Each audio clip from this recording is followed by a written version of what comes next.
that you are ready to learn? Or how can you know, how can you tell that you are ready to learn?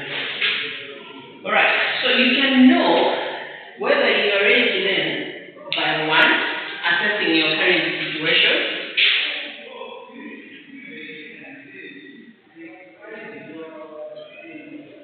Assess your current situation. Assess your study habits.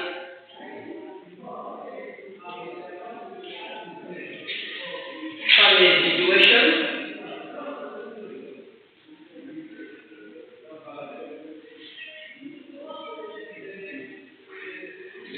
And school or home support.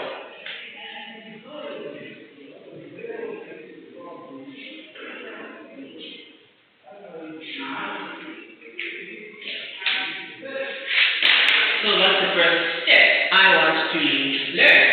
But am I ready to learn? You need to assess your current situation. In what situation am I in? Am I free? If I am going to start the learning process itself, do I have the time? What are my study habits? Am I a morning person? Am I a night person? If I am a morning person, who is the current situation, whether you're working, already working? Is it going to work? I have a part-time job, and therefore, what am I studying? What is the family situation? Maybe you've got a very small kid at home. Maybe the family is not coherent. Maybe there are several situations that can come in your way of wanting to learn. School home support network.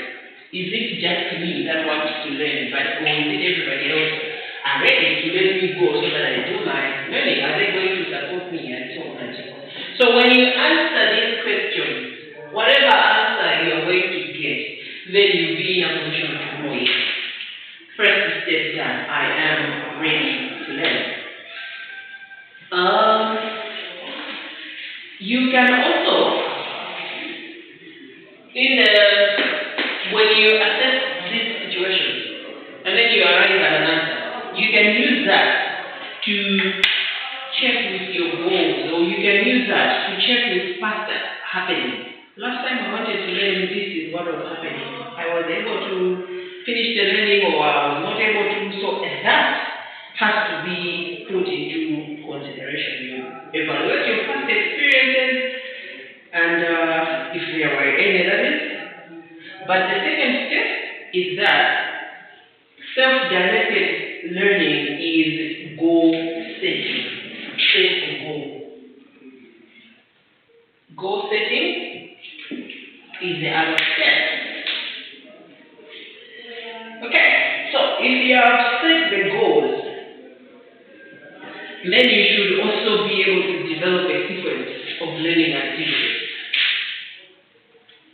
Develop a sequence.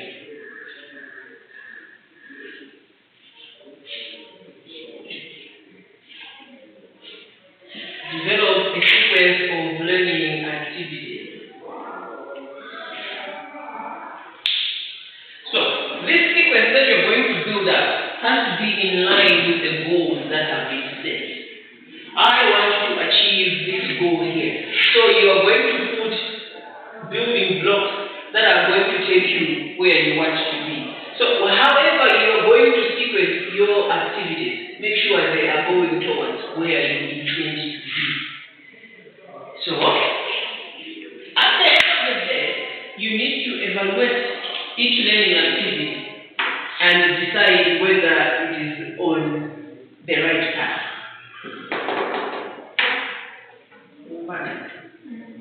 Okay. So, goal setting has got a lot of activities involved. So you put the stepping stone towards the direction where you want to go, but also you can also try to reach out or contact your study supervisor to find out policies related to issues of late assignments. When you're absent from class for several times, what happens? Develop a sequence of learning activities. In case something happens, I miss class. 3 times, 4 times, what happens? In case I submit late, what happens? So you are setting a goal, but you're also aware of anything and everything that is going to happen along the journey as you are proceeding.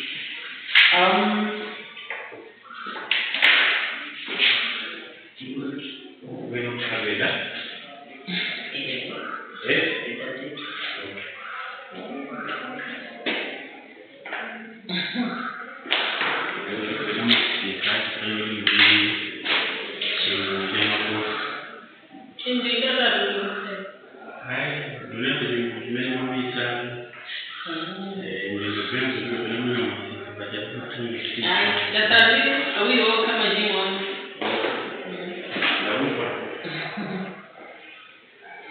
Okay, so that's the second step. The next step is now to engage in the actual learning.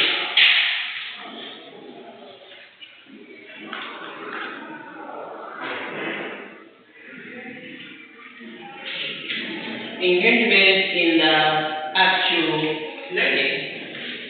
Engage. So as you engage yourself in the actual learning, you need to understand your needs.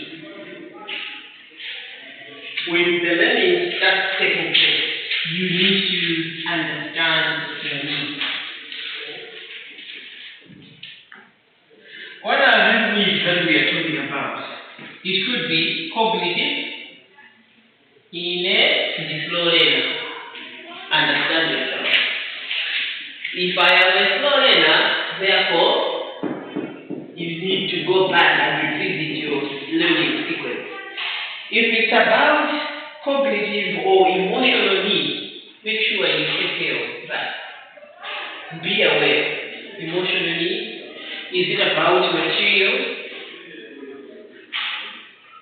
Is it about the learning material?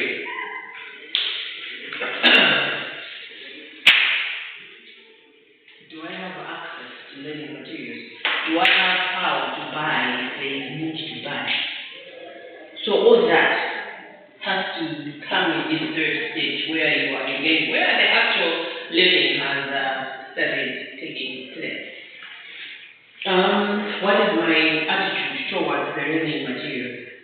What is my emotion towards the study material or the surrounding, the school itself? How can it come into conflict with my education? Alright, so self-directed learning, one should consider their approach of study. And we said how many steps are there? 3, 4.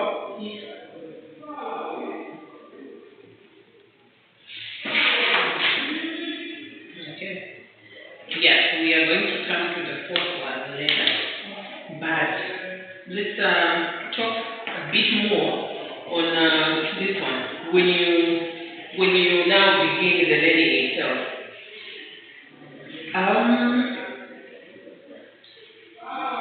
There are 2 ways, or there are ways how you can approach your study activities. Remember, I said you need to assess how, or you need to consider your approach to study.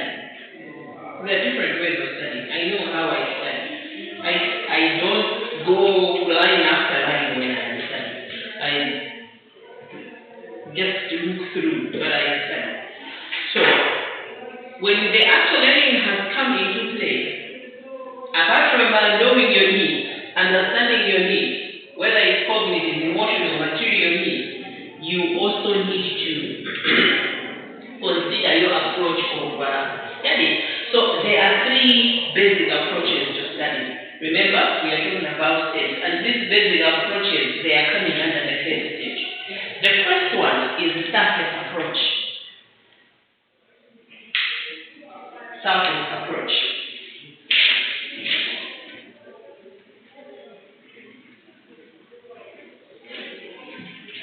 The second one is deep study.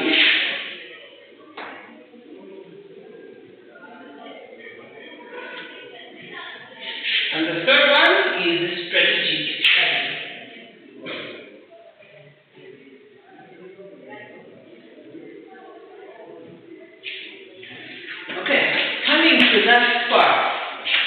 you need to know, who am I? What kind of study approach am I supposed to take into consideration? Don't worry, you went out, you don't know where we are. I've seen you, I saw what you were doing. Where we are far. You see? Strategy.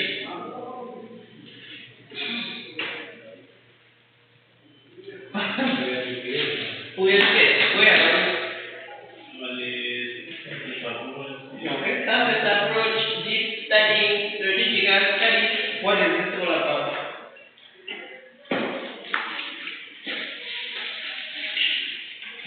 That's where I say you are not here. I am my content, I'm not going to go back. You are busy smiling on your phone. Okay, so as you are in the learning, knowing or understanding yourself, when we talk about the surface approach, it is a kind of strategy whereby learning is achieved by reproducing the content learned. Learning is achieved by producing the content learned.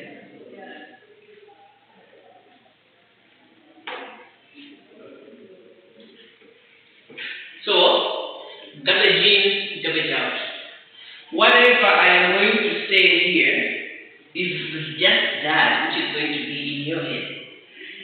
Come exams, the examples that you're going to give are the examples that I have given in class. So this is how you know that a student is doing surface approach. You are not going deep into finding out. So this kind of learning application is very difficult because I didn't learn. But when it comes to application, you need to apply what you've learned in class to other situations. But with surface approach, you are simply reproducing the content that you have been learning. When you're giving examples, you're also giving examples that were given during the presentation of the study material. And this kind of study, you are simply studying to make sure you are fulfilling the requirements that have been laid down for learning. This is a very dangerous approach because if you are being taught, you are simply put at a place where your thinking has been stirred. It has to be up to you to go search for more or to go back and read and understand it in a different way. So, it's either you do the surface study or you do the deep study, whereby deep studying is now understanding ideas and their application of knowledge gained to new situations. That's deep studying. You are studying in order to get new understanding of ideas and their application of knowledge gained to new situations. So the knowledge that you get from class, whether it's classroom pedagogy, whether it's educational psychology, you may not have been told everything, but that knowledge that you have should give you a moment where you will be able to apply that knowledge to different situations that you are going to come across in real life. So this is what we are calling deep study. So here we're talking about self-concept, we're talking about self-awareness, we're talking about SWOT analysis. It's not just about the classroom setting, but you go out of class, in real life situations, you do that. Not just in class, not just in working situations, but you just put it in yourself to say, this is what I'm going to do. So you apply your knowledge to different situations. The last one we say is strategic study. This one requires skills of organization. And it is used for achieving the highest possible grade. Who does this in life? When this requires skills of organization and is suitable for achieving the highest possible grade. Who does this in life? The Catholic schools. Yeah. Strategy. You just bring the papers together and then you go through questions. By the end of the day, come exams, you will be remembering what, oh, I saw this question, the answer was application, no, but you are. By the end of the day, oh, but Marie, you got 6 points, you can remember with 8 points, and so on and so forth. But you need skills. Normally the focus is learning on what comes during exam. So there is a lot of memorization and practicing of past papers. So the focus is on what is required in order to pass exams, which involves a lot of memorizing and a lot of practicing past paper examination questions. The fourth step back in the business. The fourth step is now developing skills.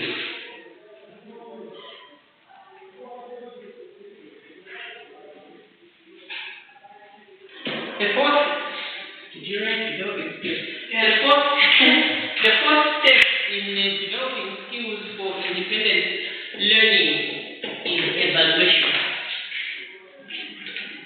Evaluation is the fourth step in developing skills for independent learning.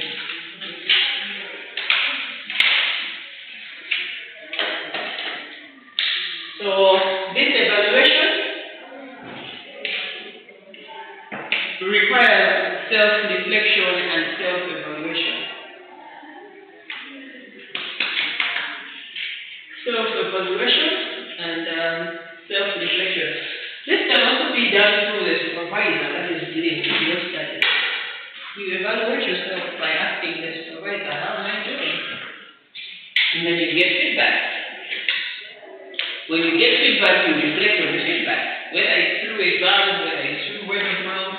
So you get feedback and you reflect through what you have been told.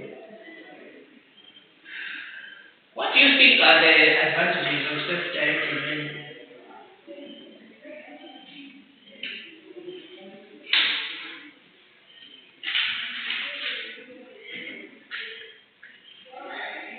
Self-directed learning, what could be? You will be able to know more things. You'll be able to know more things, right?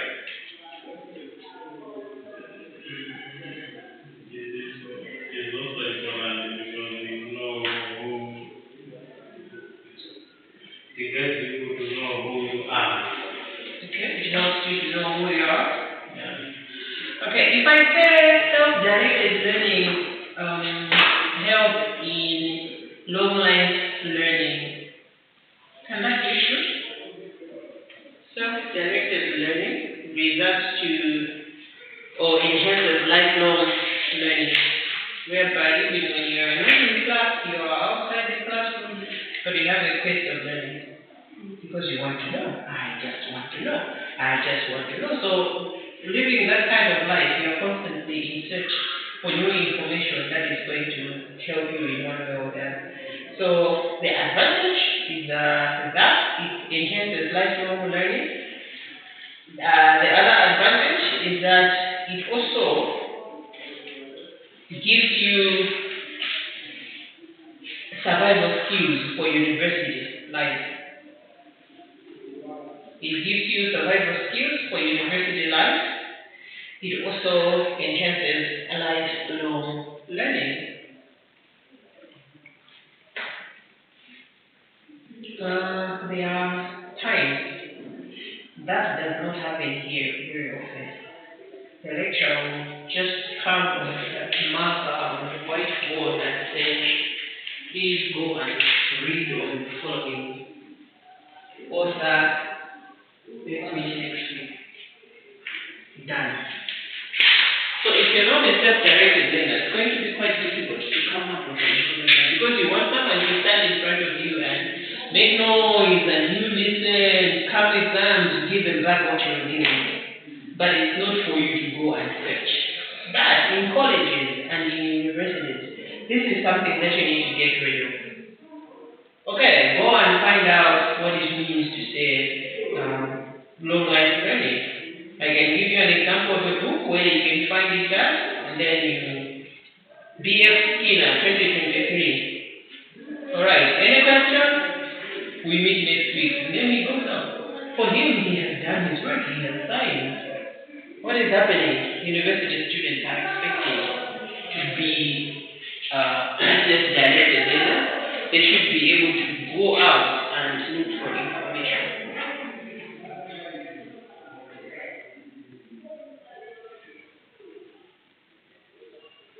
Okay, we are talking about, if you remember, qualities of a good teacher. How far did we reach this area? Self-directed, how to enhance personal growth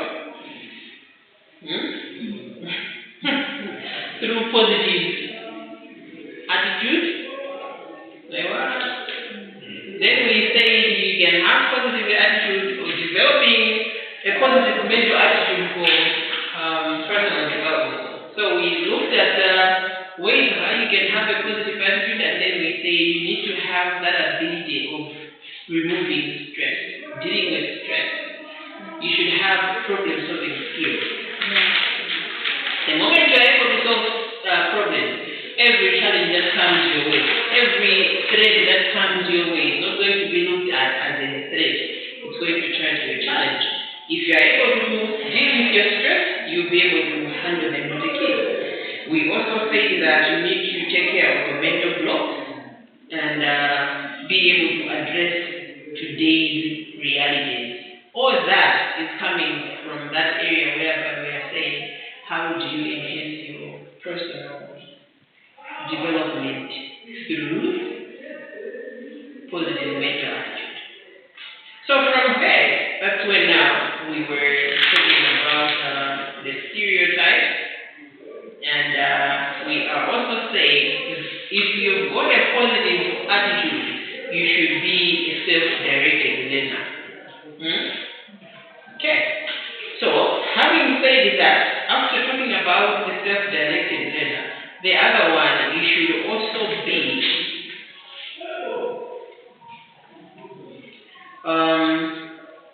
lead change and sustain growth.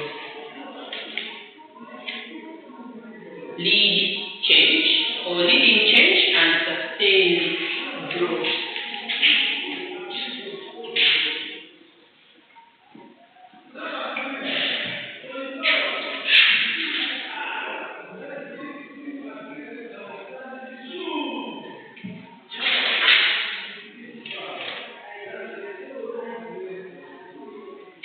Leading change and sustain growth. Teachers are agents of change. True or false? Okay, if we say true, how can we explain that? Why are teachers agents of change? Or how are teachers agents of change?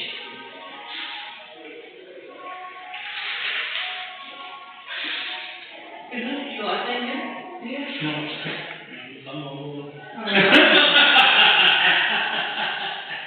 It sounds familiar. It sounds familiar. That's the second assignment. Yeah. So how are teachers agents of change? Alright, we pass.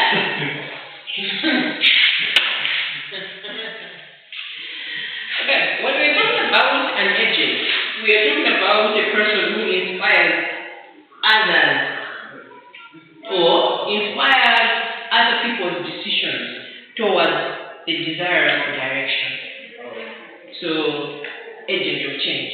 It means you are inspiring someone towards the direction where they are going to make a good change, but that change is a positive one. Okay. So, as an agent of change, a teacher is interested in in seeing the development of beneficial behavior. I was talking to someone over the weekend, one of the students. She says, I don't like it when they move me classes. I want to work with babies. The baby class is where I want to be. And I was surprised she was actually saying, when they bring in their babies, I don't mind changing the diapers, I don't mind doing everything for them. But what gives me satisfaction is when I see the babies are able to do some things that they were not able to do when they were coming in.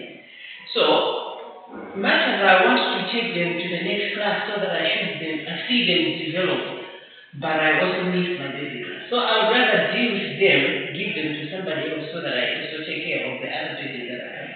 So my boss decided to say, when you start with baby class, you take your kids to the next class and so on and so forth. But then another year she says, no, you need to change teachers so that the students should be able to know that people are different. They should be exposed to different kinds of care. But the thing is, they are agents of change. When the children are coming in, there are several other things that they are not able to do. But over time, you start now seeing them, they are able to write their name, they are able to say, I want to go out, they are able to spell, they are able to say ABCD. Change has taken place. And who is behind the change? That's the teacher. So, the educator is interested in seeing the development of beneficial behavior. It could be skills, attitude, as well as values. You've got kids that are coming from different types of houses and different types of parenting styles. You will be shocked at how some kids behave and you go like, how do parents tolerate this kind of behavior?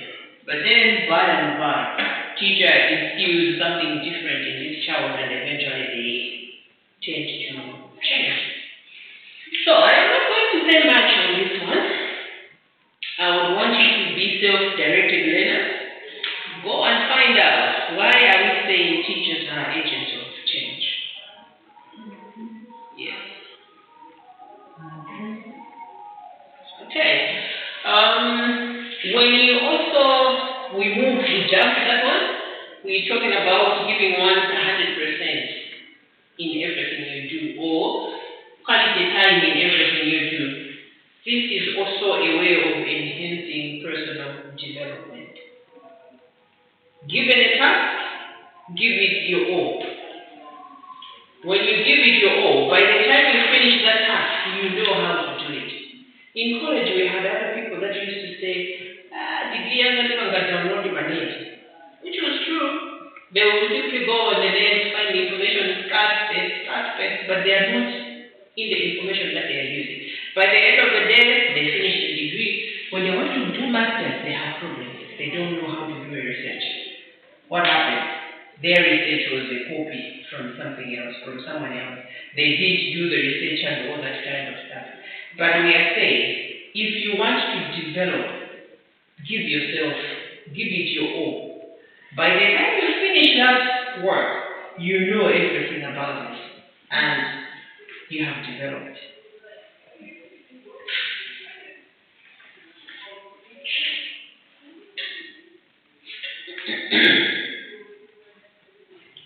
Alright, so I can summarize everything that we have been talking about under this chapter to say that there are different ways how a person can develop themselves. So we have seen how you can develop. Sometimes some things, when they have been done and finished, they look simple. But you only realize your potential when something like that, or something similar to that comes your way again. The way you deal with it, and you go like, oh, that was easy. Maybe you find others are struggling with it. What is happening? You develop the time you challenge it. So there are different ways how you can develop your skills. So we said you can, by having one self-concept, developing thinking and reflective skills. We talked about developing positive mental attitude, developing understanding and skills for self-directed learning, and be a leader in change and self-directed learning. But also, committing yourself totally to the cause of early childhood education. The one area that I would want to ask you during an exam is how can committing yourself to early childhood education be one of the ways to enhance personal development? I'm reaching to have that as a good. How can enhance? How can giving it your all, giving 100%, or giving quality in everything you do, be part of personal development, or be part of enhancing personal development? How can giving your all in every work that you do as a caregiver enhance personal development?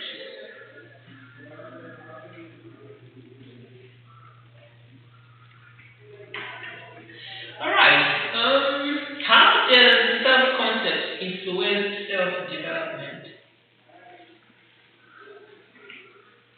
How does self-concept influence self-development?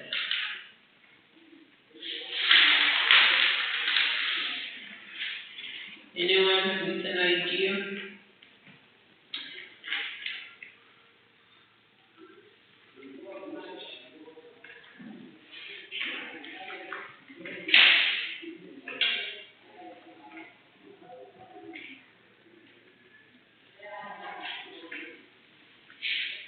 Anyone?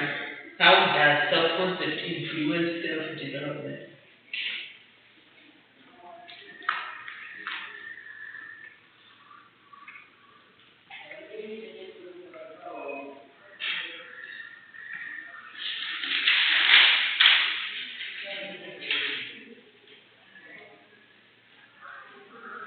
I'm waiting, I'm not going to move from here.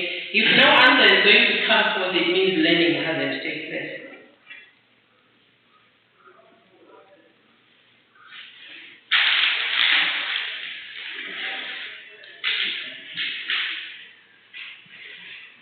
It helps the person to achieve a goal. It helps to achieve what? Goal. Goal? How? How?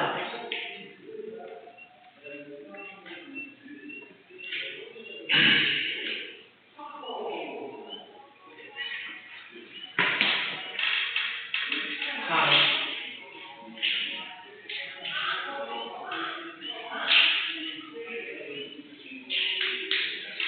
How can that help you achieve goals? As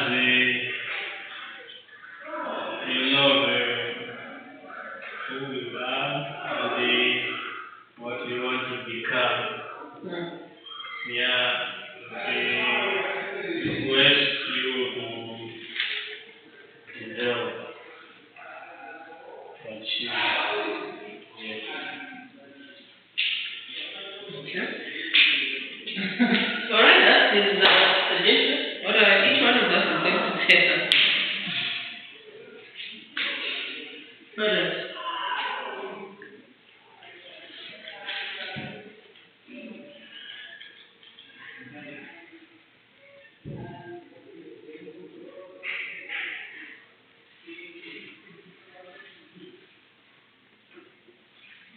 I'm not moving, I'm not going anywhere.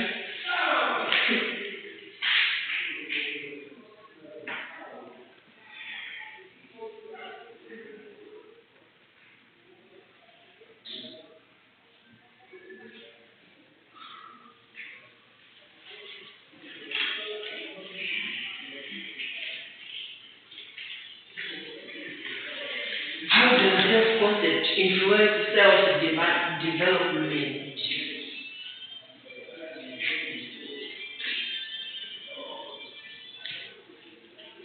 Self-concept. We say what is self-concept?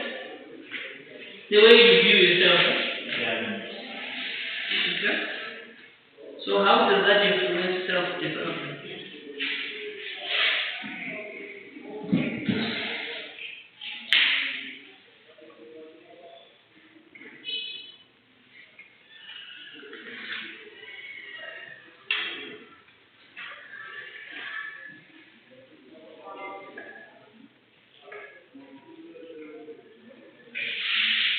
don't get a woman.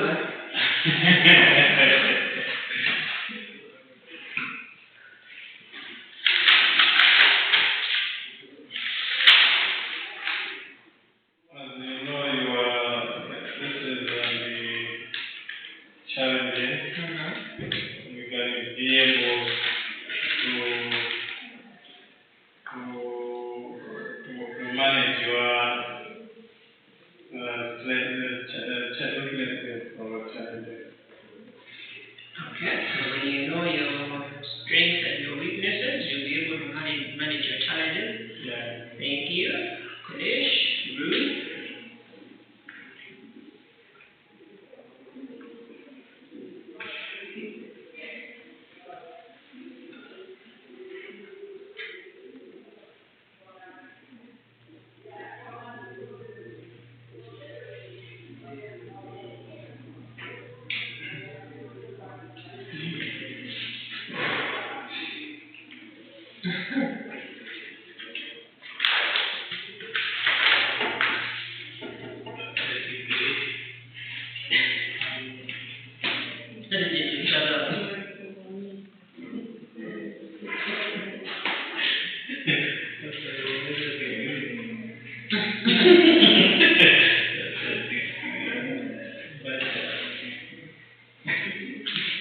Okay, when you know your self-concept, how is it going to help you to develop?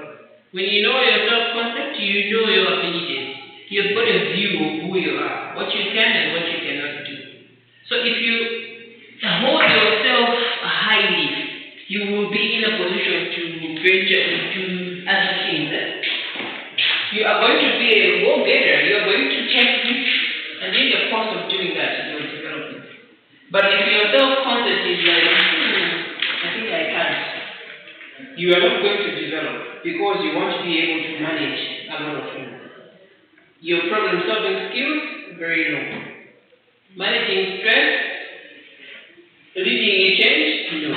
So that is going to be a problem. But when you know, when you have a self-concept, you have an idea of who you are, you hold yourself highly, then self-development is also going to be something that is going to be easier managed.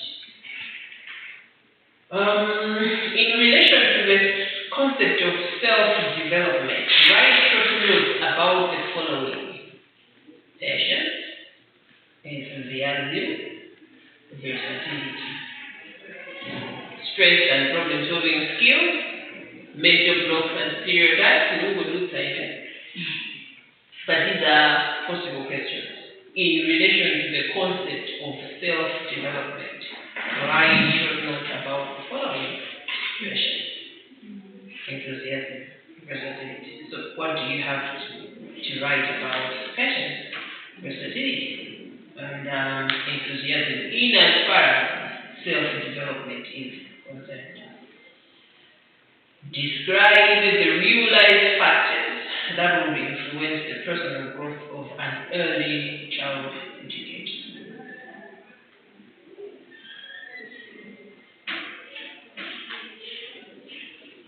Describe the real-life factors that will influence the personal growth of an early childhood educator. The first one, the last question I said, in relation to the concept of self-development, write short notes about the following: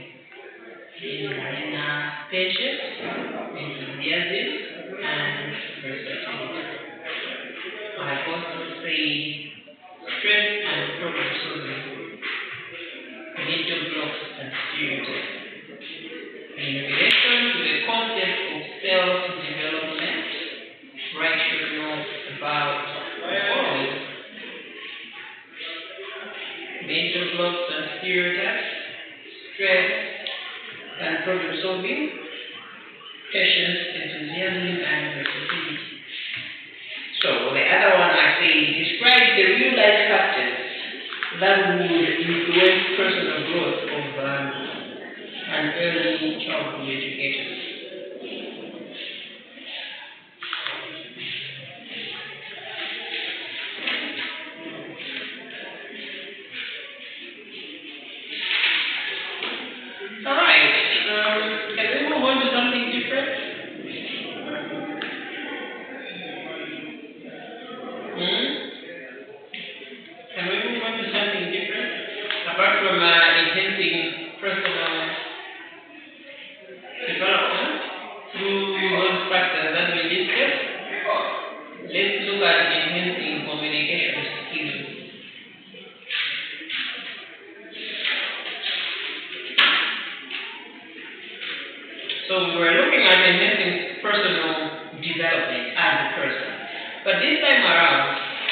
we want to talk about enhancing communication skills.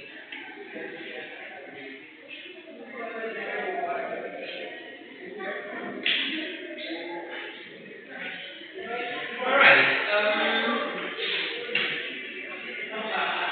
a teacher is supposed to be a very good communicator, and communication skills are very important, especially in the early childhood education sector. How you communicate to the child makes a big difference. So the purpose of this module or this topic that we have just started is simply to make sure that teachers should have the necessary skills, communication skills that are meaningful, so that information has to be passed on as it is intended to. Because it is possible to communicate, but then you only discover that what you have communicated or what the other person has heard is not what you want to communicate. Zocheka. Zocheka kwamba nilifika mkumbazina, unazungumzina. But mambo bwana, you were looking at that because you're seeing people going.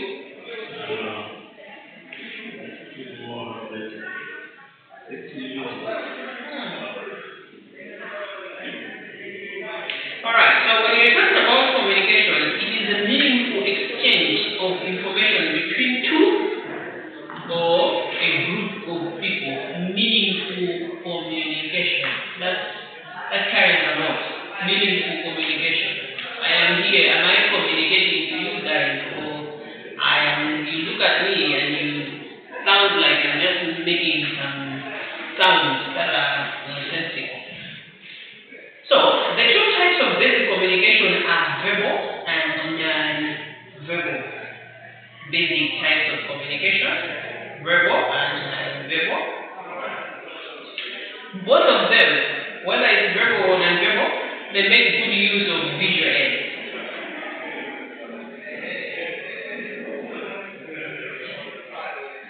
Verbal and non-verbal communication, both of them, they make use of visual aids. So visual aid is what is going to be our starting point for the discussion. When you're talking about visual aid, we are talking about something that can be seen. Aid is help.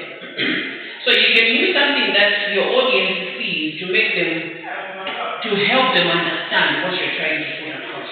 So it's visual aid. And you need to, when you're communicating, there are several things that you need to take into consideration. We're going to look at them because you need to have your audience actively involved. But again, you also need to have a proper grammar whereby when you are communicating, people should not be distracted by what you're saying. Whatever is coming out of your mouth, they are busy talking. So you are distracting your audience. So we will talk about that later. But for now, let's talk about the visual aid. How do you use visual aid? We are saying non-verbal as well as verbal communication, both of these, they use visual aid. So let us look at how do you use visual aid effectively. Using visual aid effectively.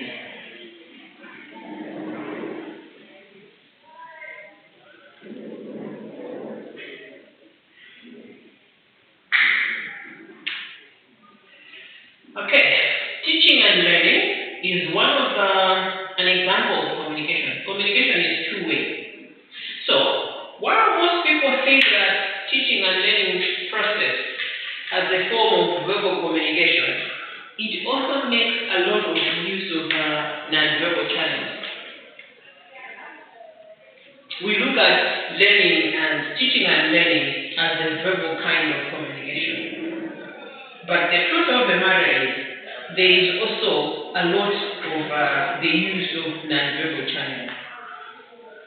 So, when we are talking about non-verbal communication, we are talking of the kind of communicating whereby you are sending and receiving messages without using voices. So you're sending, receiving information without the use of voices, and there are several ways how you can enhance such kind of a non-verbal communication. One of these, like I said, is the use of the visual aids. So there are visual aids come in different forms. One type of a visual aid is what is known as three-dimensional visual aids. I want to emphasize my point. I say learning and teaching is said to be one of the only verbal communication. But the truth of the matter is, during learning and teaching, there is also non-verbal communication that takes place. When we are talking about non-verbal communication, we are talking about a situation whereby there is a communication without the use of voices. So that's when now the visual aids come in. So visual aids come in different types. One of the types that visual aids come in is what we are calling three-dimensional visual aids. In other words, 3D. Yeah. So this word 3D is simply coming from a three-dimensional visual aid. A long time ago, we used to see cartoons that were not 3D. But lately, what do we see? We see cartoons that look like a cartoon that looks like a real person. Why? It's a 3D. You look at a tree, it looks like a tree. It's a 3D. Technology has advanced. So these are objects that may be real, specimens, or models. These are objects. And the objects may be real, it may be model or specimen. So already there you can see there's a difference between a model and a specimen. These are objects, and these objects may be real, one, could be a specimen, or models. Using 3Ds can be beneficial for students because they give them the first-hand experience with the visual aid. It looks real. They can see it, they can touch it, they can study it from different perspectives. So if it's a 3D thing, they can turn it, they can touch it, they can put it the way they want. So it gives them a first-hand experience. So it means that the students are not only going to use their sight, but they will also use other senses depending on the nature of the aid. You can bring a 3D, which is a crocodile. How many senses are the students going to use? Sense of sight, but are they going to use the sense of touch? No, because the specimen is dangerous. Unless if it has got a dust on the mouth. Therefore, you close it and then the students can touch it. But what we are saying is 3Ds are very important because they give the students a good experience. They use their sight, they use their sense of touch. And sense of touch depending on the nature of objects that are being used. So, in the 3D, we are saying they are real objects, specimens, and models. So let us look at a real life object under the same 3D. Objects can be whole or specimens.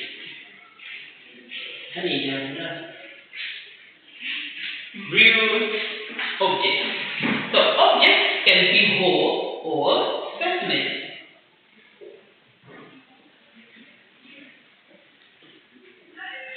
They can be real or models.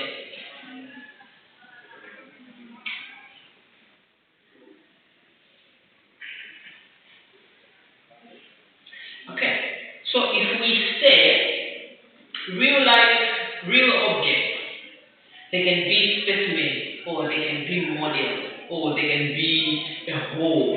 What are we talking about? If I am going to bring a house that has been built, a small one, is it not real? It's real. So what is this? Is this a model or a specimen? Model. It's a model. It's a model of the house, a model of the car. So it's a miniature of the real thing, but it's real. Now when it's a specimen, I can bring a branch of a tree. That's a specimen. Is the branch not real? It's real. But I didn't bring the whole tree into the classroom. I have taken just part of the tree and brought it into the classroom. So when you're talking about real objects, they can be models or they can be specimens, but they are real. Can we move on? The other one is specimen itself. We are still under 3D, is it? Okay. So the other one is specimen. These ones are representation of real objects.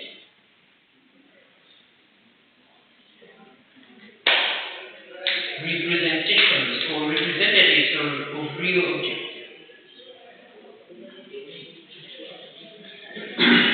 Why do I have to bring a representation of a real object? Sometimes it's not possible to bring the whole thing into the classroom. I can't bring a whole tree into the classroom. I can simply take a branch of it. I can't bring the whole cow into the classroom. I can simply bring a specimen. Okay, we want to learn about digestive systems of animals.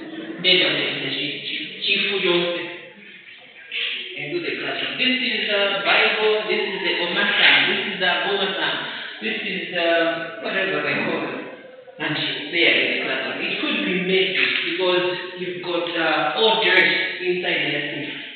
But you can bring a specimen. So you go to the market, you cut a piece of Omasam, you cut a piece of Omasam, you cut a piece of Abomasam, and so on and so forth, and you bring the full stomach. You see, this is how the stomach that is called the Bible looks like. This is another one that is known as the honeycomb. You can see the boxes. This one is the one that has got a lot of microorganisms. So you've got the full stomach that are spread before you. What is this? These are specimens.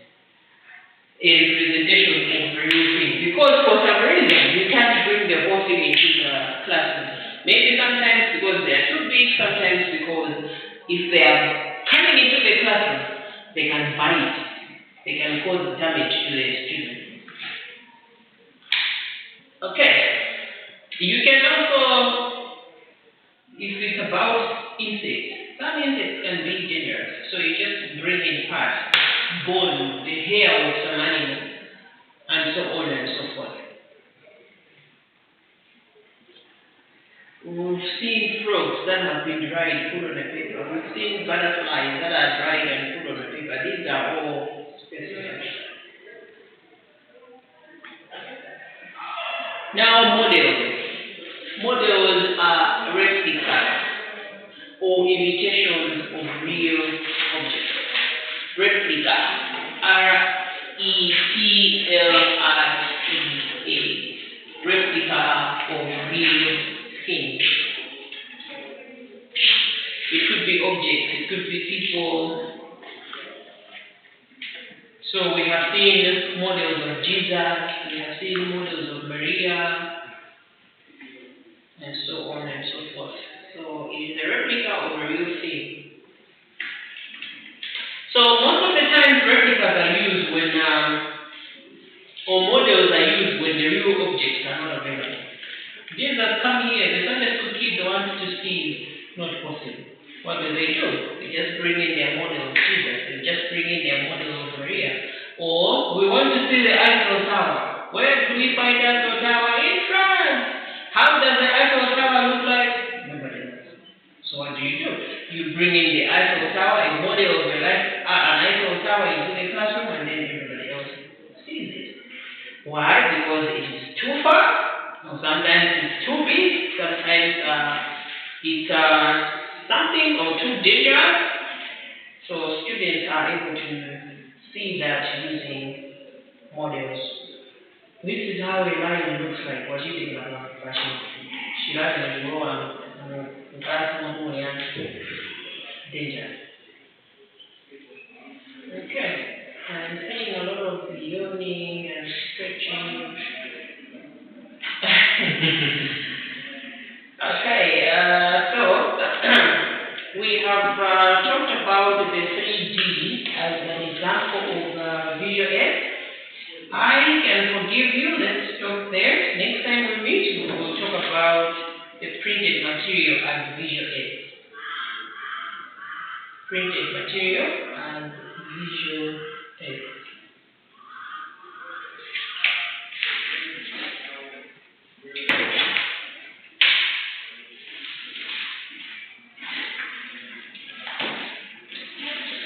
Okay, if you do not have any questions, then let's take it up to next week. We are meeting same time. So we finish up with the remaining. Monday, 8 to 8. Yes. 8 to 10. What time do you know? 10 to 12. So the teacher that teaches you really. 8 we should be 8 to 12. So please remind me. Okay.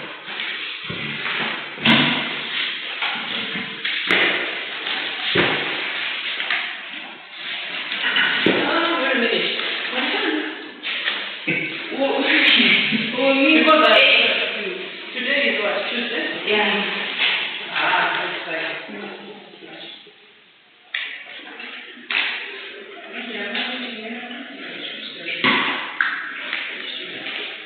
Ajama hii bila kuna ya chetu jana jana. Hiyo niko na nao chetu.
No.